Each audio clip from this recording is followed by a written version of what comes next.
mais um Papo Doro. E hoje nós vamos falar de uma coisa que a população, infelizmente, está sofrendo. Egoísmo. As pessoas não olham para o outro lado. As pessoas apenas olham para si próprias. Mas nós precisamos mostrar as dificuldades e as alegrias das pessoas. Eu estou aqui com o casal, Marcelo e Ana Paula. Como é que vai? Tudo bem? Tudo bem. Muito bem. Muito obrigado por me receber aqui em sua casa para falarmos exatamente de uma coisa que eu adoro. No ano passado, eu trabalhei com uma menina, a Vera Couto, e que ela é autista. E aqui eu encontro um casal que tem gêmeos autistas. 1 ano e meio, mais ou menos, é isso? 2 anos e 5 meses. 2 anos e 5 meses, já vão para 3 anos. Como é que se descobriu isso? Quem desconfiou do autismo foi a minha irmã. Ela é educadora, então ela tem essa vivência, em sala de aula. Aí a gente passou com uma médica aqui em Bragança mesmo, que encaminhou a gente, que desconfiou do diagnóstico e encaminhou a gente para um outro médico, um psiquiatra em Campinas, que fez o diagnóstico deles.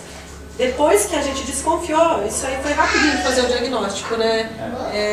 Depois que a gente foi encaminhada para esse médico, foram 3 consultas e foi...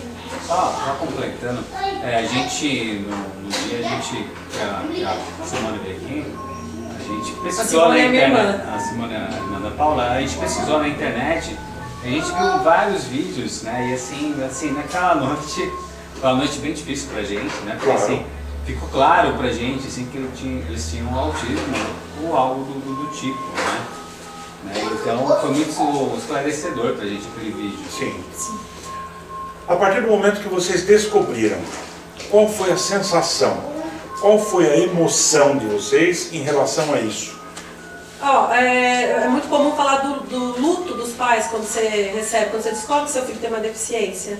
Então, eu acho que o nosso luto ele basicamente durou 2 dias, que a gente pode dizer, que a gente olhava para a criança e falava, o que vai acontecer com eles? Qual é o futuro deles? Essa dúvida, ela te deixa muito mal, né? Então, era difícil demais, a gente olhava, principalmente quando eles estavam dormindo, né? Que dormindo tão ali tranquilo, e a gente falava, o que será que eles vão fazer? Será que eles vão um dia conseguir fazer alguma coisa sozinho? É um grande medo. Aí depois você vai vendo, você vai entendendo melhor, a gente começou a ler muito, né? São várias dúvidas, né? Na verdade, assim, o mundo, até então, a gente não sabia que era autismo, né? Quais eram os potenciais, só sabia que, sim, não tinha cura e tal, se tratavam, né? Mas, assim, que nem a Paula falou, a gente, nossa, até hoje, né? Eu acho que não tem uma semana que a gente não pesquise nada sobre autismo. Porque ela sabe se tem alguma coisa nova para a gente poder aplicar com eles. Então, hoje aqui a gente vê que é possível, né, ter uma vida bacana desde que se faça estimulação desde cedo, né? É o que a gente faz. E é o que a gente busca trazer para os outros pais quando vem falar com a gente, dessa importância de não negar, porque é muito comum quando você está conversando, a pessoa vê ali que a criança tem alguma coisinha e vai falar, não, deixa. Então assim, é de assumir mesmo, porque a criança por si só, ela depende exclusivamente da gente. Se eu não tomar a frente e falar, vou ajudar meu filho, ele vai ficar ali parado, vai ficar ali atrasado. E é muito tarde, às vezes, para você começar com os estímulos. Qualquer idade é idade para começar, mas quanto mais cedo, não tem dúvida, é melhor. Só complementando, né, com relação a como foi para a gente descobrir, eu me lembro que no dia seguinte, assim que a gente teve o diagnóstico, né, eu falei para a Paula, a gente vai falar para todo mundo. A gente foi nos meus pais, na casa de todos os nossos conhecidos, né, nossos familiares, e falamos para eles, né, que eles tinham autismo. Né? E para isso, e isso ajudou a gente, né? Muito, porque assim, a partir daquele momento que a gente falou, parece que você se liberta. Então, você fica livre de preconceito, de tudo. Então você fica... Essa palavra que para mim é interessante, o preconceito. Inicialmente vocês sentiram algum preconceito, não?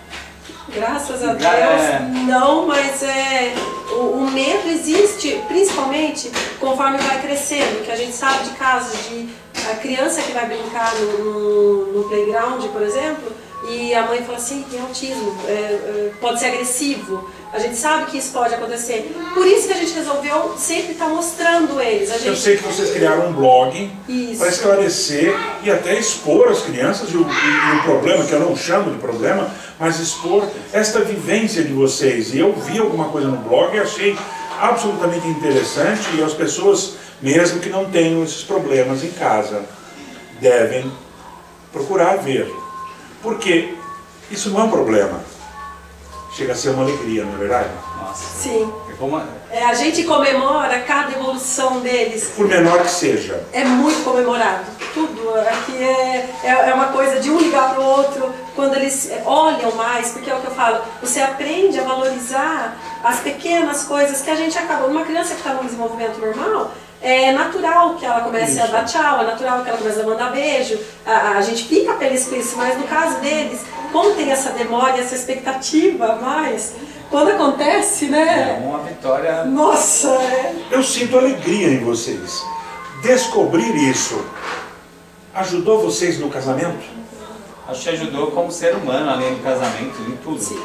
É, assim, a gente vê um mundo tão difícil hoje aí fora, né? A gente fica meio que, assim, não acredita mais nas pessoas.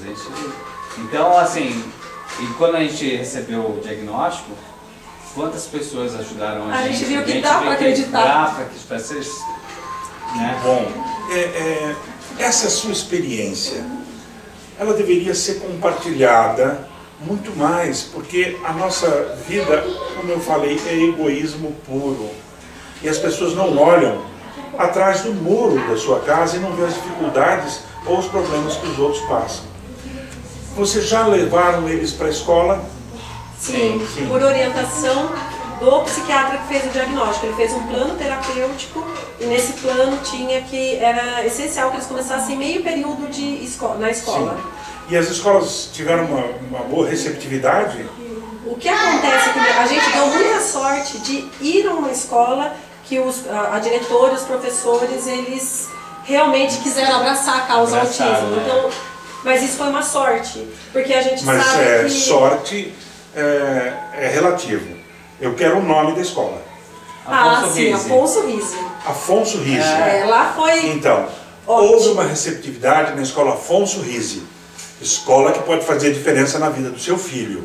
É uma escola municipal. É uma escola municipal e assim, que elas quiseram aprender sobre autismo. Quanto material a gente levou para elas passavam muita informação para a gente. Sim, os professores, os cuidadores, todos se interessaram em tentar agregar o máximo possível para essas crianças se desenvolverem. Qual o nome da diretora?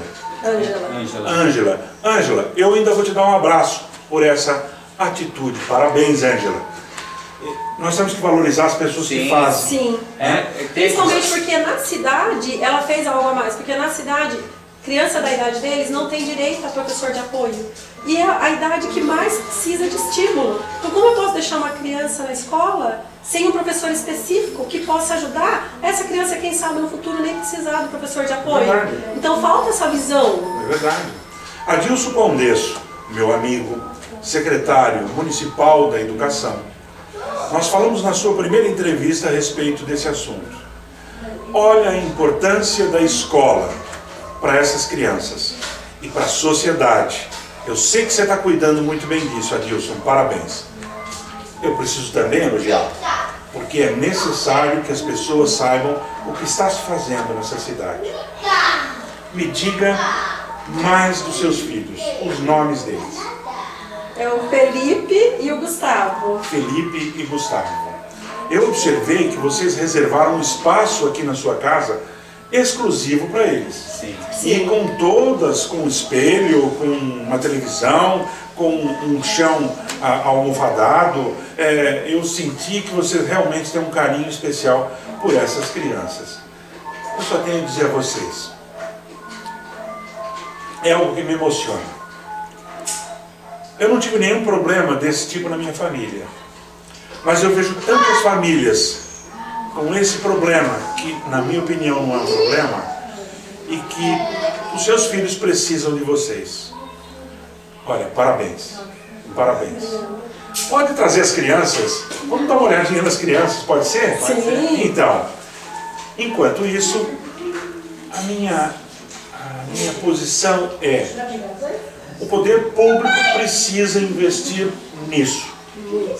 As famílias precisam desse apoio do poder público. Falem alguma coisa para aquela câmera, diretamente ao poder público. Sim.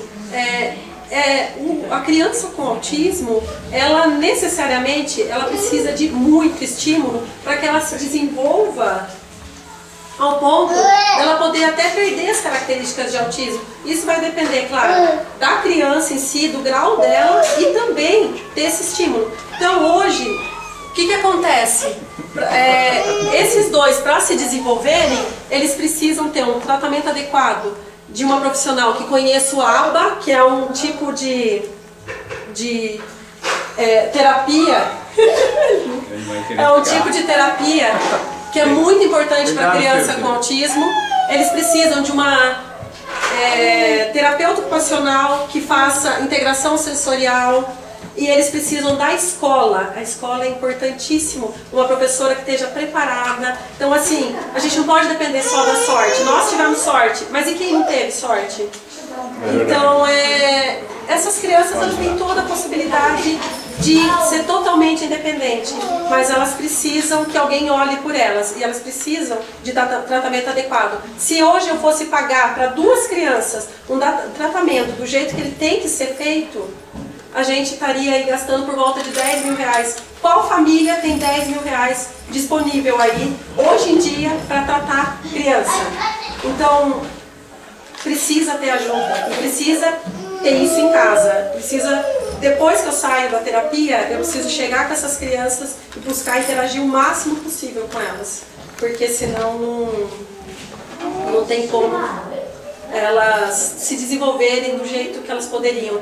Tenho certeza que tem muita criança aí que não teve a possibilidade de se desenvolver, porque o autismo é um assunto que é uma coisa que é muito antiga, mas é muito novo. É só agora que o pessoal fala de autismo, né?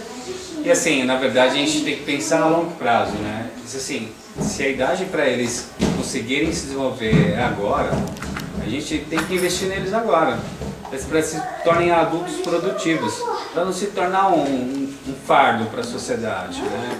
A gente, infelizmente, a gente só aqui no nosso país, só tenta, na verdade, tapar buraco, né? Só faz alguma coisa depois que já não tem mais jeito, né? Então esse investimento de inicial agora é fundamental para que essas crianças tenham uma vida independente e que não sejam pessoas produtivas. Sim, e se realmente pessoas que realmente podem produzir, eu tenho que estimular para isso, porque eu tenho que respeitar tudo. A deficiência que ela não possibilitar, realmente aí essas deficiências vão ter o quê? Mais acesso, porque esse tipo de deficiência não vai estar pegando o dinheiro que poderia estar sendo usado numa outra pessoa que vai estar usando. A gente tem que pensar além, não é só meu filho, é o filho de tanta gente. Tem crianças que realmente vão depender. Os nossos filhos, a gente procura estimular desde cedo para que eles não dependam. Não tem como saber ainda com a idade que eles têm como vai ser, mas o que depender de nós, a gente vai estar fazendo. Só que o que depender, o que precisava realmente no plano terapêutico, que é toda essa quantidade de terapias, isso a gente não consegue fazer. Hoje isso eles não têm, porque não dá para pagar, é impossível. Recado dado. Papo Doro visita você aonde você estiver. O problema que você tiver, o entrevistado explica. E eu aprendi mais uma vez nesse programa. Aprendi muito. Muito obrigado. Até o próximo programa.